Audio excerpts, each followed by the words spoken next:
دوسرے اور first number پہ محمد اشرف خان،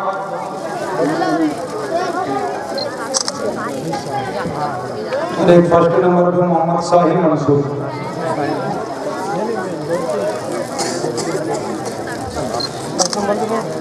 تیسرے میں دوسرے نمبر میں محمد مونس،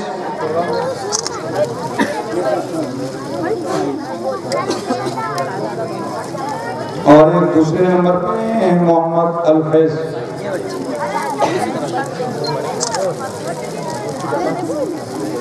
سیکنڈ نمبر پہ ایک لڑکا ہے محمد امان تقریباً، محمد مونس، محمد الفیض، محمد امان، ایک ایک کر کے اور سیکنڈ نمبر پہ محمد شاہد باغوان۔ اور حمد باری تعالیٰ میں فنا بانا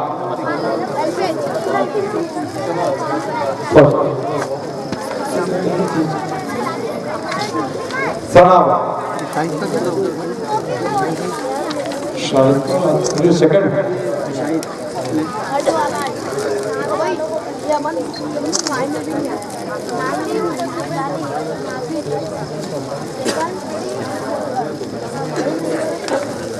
سنا بانا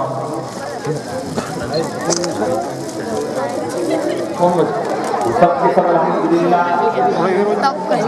نام سے نوازے گئے۔ اور بلا بتائیے ان طلباء کو ہم اور آپ کیا انعام دے سکتے ہیں؟ چند روپے کی کاپیاں، یہ قلم، یہ دیگر چیزیں ہم نے صرف اس لیے ان کی بارگاہ میں ان کی خدمت میں پیش کیا ہے کہ ان کا حوصلہ بڑھے اور ان کا علمی سفر جاری رہے۔ ہم نے اس امید پر ہمارے علماء نے اور بانی اجلاس کی فلم کو سجایا ہے تاکہ ہمارے اندر ذوق و شوق پیدا ہو اور صرف بنیادی علوم کے لیے ہم اور آپ بے بہا دولت نہ لگائیں، بلکہ آپ کو ذہن کو بنانے کے لیے حضرت علامہ مولانا عبدالحکیم صاحب قبلہ، برادر مکرم حضرت علامہ مولانا مفتی مختار صاحب، برادر مکرم حضرت علامہ مولانا قیصر رضا صاحب، ان بچوں کے اساتذہ سب کے سب مل کر یہ کوشش کر رہے تھے کہ بڑی تیزی سے ہم بنیادی علوم کی طرف دوڑتے چلے جا رہے ہیں۔ کسی کو 1000 روپیہ مہینہ لگ رہا ہے، کسی کو 2000 روپیہ، کسی کو 3000 روپیہ، اور ہزاروں روپیہ خرچ کرنے کے بعد برسوں کے بعد ہم نتیجہ دیکھیں گے کہ بچہ ڈاکٹر بن گیا، وکیل بن گیا، پروفیسر بن گیا، انجینئر بن گیا، ماسٹر بن گیا۔ مگر ذرا غور کیجئے کل آپ دنیا سے رخصت ہو جائیں گے، یہی 10-12 سال پڑھنے والا بچہ، یہی وکیل بننے والا طالب علم، یہی وہ پروفیسر بننے والا طالب علم، یہی یہ بچیاں جنہوں نے بنیادی علوم کے لیے شریعت مطالعہ کے حقوق کو پامال کیا ہے، کل کو جب یہ کسی منزل پر پہنچیں گی اور جب آپ دنیا سے رخصت ہوں گے، میرا دعویٰ ہے، علماء اسٹیج کا دعویٰ ہے کہ جو 10-15 سال آپ نے بنیادی علوم کو حاصل کرنے کے لیے اپنے بچوں کی زندگیاں دی ہیں، خدا کی قسم کہ جو کچھ بھی انہوں نے 10-15-20 سال میں پڑھا ہے، آپ کے مرنے کے بعد یہ قبر پر کھڑے ہو کر ساری زندگی ABCD سے لے کر جو کچھ بھی انہوں نے علوم حاصل کیا ہے پڑھتے رہیں، مگر میرا دعویٰ ہے آپ کے عذاب میں تخفیف نہیں ہو سکتی۔ انہیں آپ نے وکیل بنایا ہے، ڈاکٹر بنایا ہے، پروفیسر بنایا ہے، انجینئر بنایا ہے، اور یہ 10-15 سال پڑھنے کے بعد اس منزل پر پہنچے ہیں، اور جب یہ اس منزل پر پہنچے تو آپ اپنی منزل کی طرف روانہ کرائیں گے، آپ قبر کی وادی سے گزریں گے، اور ظاہر سی بات ہے اگر شقاوت اعمال اور بدعمالی کی وجہ سے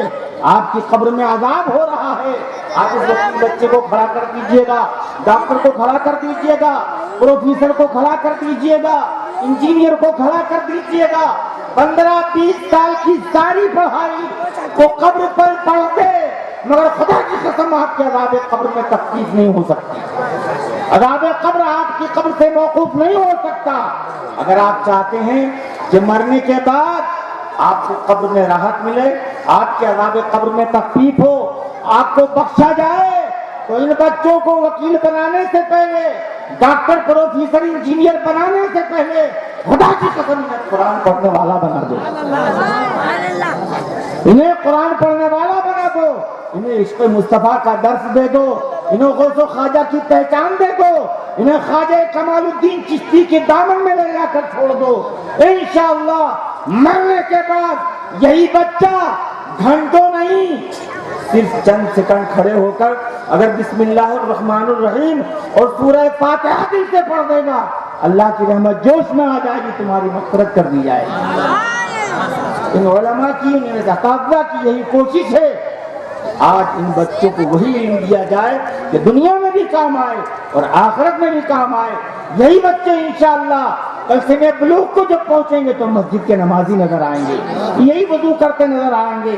یہی لوگوں کو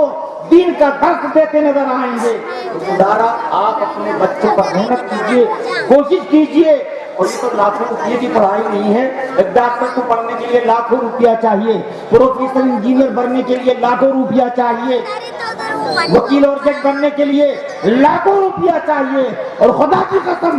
ان بچوں کے لیے صرف قرآن پاک چاہیے، ان بچوں کو صرف قرآن پاک چاہیے، ان کو مدرسے کی زینت بنائیے، اساتذہ کی خدمت میں چھوڑ دیجیے۔ اور یاد رکھیے، ایک بچہ جب بارش کے ایام میں دوڑتا ہوا چلا جا رہا تھا، سرکار امام اعظم ابو حنیفہ رضی اللہ تعالیٰ عنہ نے اسے دوڑتے ہوئے دیکھا، کہا بیٹے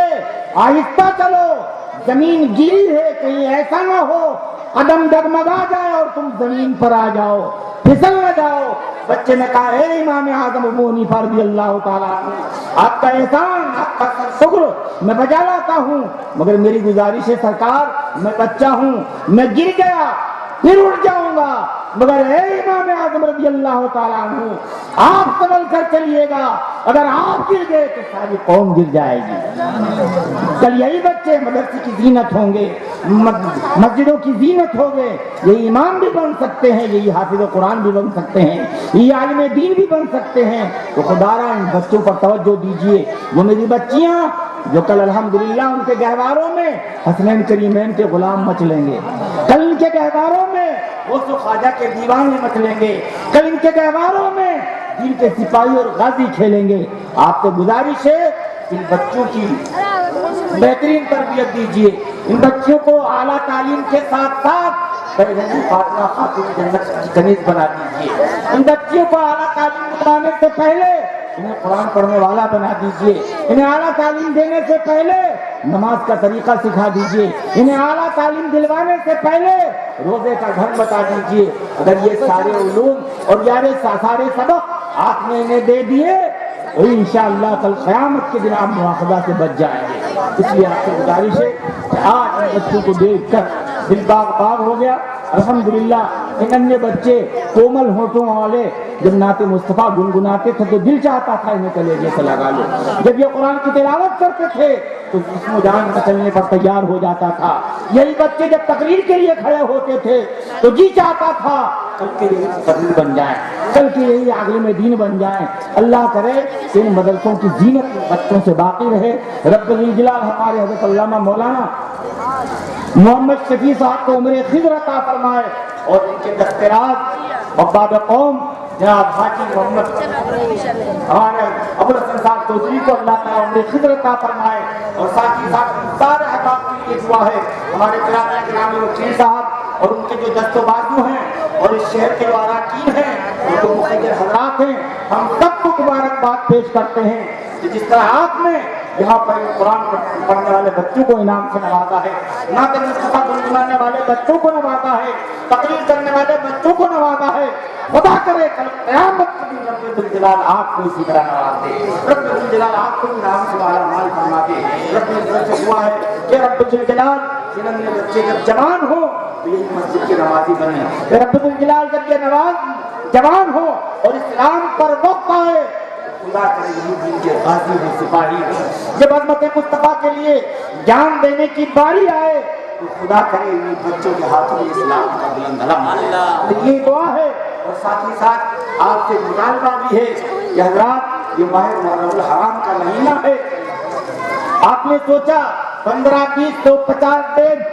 کھیر بنا کر اور حلیم بنا کر کھا لو اور کھلا دو، امام حسین کا حق ادا ہو جائے گا، جلسے اور جلوس کا اہتمام کر لو، امام حسین کا حق ادا ہو جائے گا۔ ارے وہ حسین خدا کی قسم جس نے 3 دن تک کچھ نہیں کھایا اور تمہیں آج تک کھلا رہا ہے، جس نے 3 دن تک کچھ نہیں کیا تمہیں آج تک زمین کھلا رہا ہے، جس نے 3 دن تک دنیا سے کچھ نہیں لیا اور نانا جان سے آج تک تمہیں دلوا رہا ہے۔ خدا کی قسم اگر اس حسین کا حق ادا کرنا چاہتے ہو تو کھچڑا ضرور بناؤ، اس لیے نام حسین کا ہے کھانا ہمارے نصیب میں ہے، سبیل حسین کا ہے، نام امام پاک کا ہے پینا ہمارے نصیب میں ہے، یہ امام حسین کا صدقہ ہے، یہ سب کرو،